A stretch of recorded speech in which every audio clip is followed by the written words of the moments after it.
Hi, learners of leadership skills. Today I would like to talk to you on a topic situational leadership. Situational leadership is basically interplay of task behavior, relationship behavior, and the level of maturity of the follower or subordinate. What is task behavior? Task behavior is amount of direction leader gives to the subordinate in terms of defining the role, in terms of explaining the task, when to do, what to do, how to do.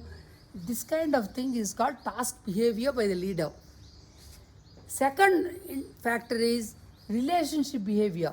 That is amount of socio emotional support what leader gives to the subordinate, how much he engages in relationships, how much he engages in interpersonal communication.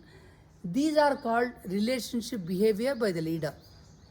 Third aspect is task relevant maturity of the follower. Task relevant maturity of the follower or subordinate depends on to what extent he is motivated to achieve, what is his willingness, what is her knowledge and skill level, what is the kind of capability and experience with respect to the task. Now, if that maturity is high, it's called M4. If that maturity is low, that means low motivation, no knowledge, no skill, that kind of thing combined together is low maturity M1, medium level is M2, M3, and finally high maturity M4. So, if task behavior is very high, leader is explaining the task more details, but whereas relationship behavior is very low, this style of leadership is called telling style. High task and low relationship. Whereas next style of the leadership is selling style.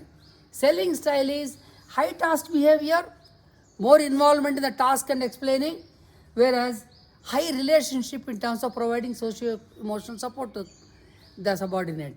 That style is called selling style. Next style, S3, that style is called participating.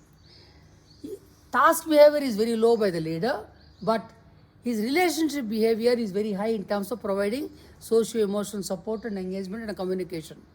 That's why it's a low task and high relationship. That style is called participating. Whereas if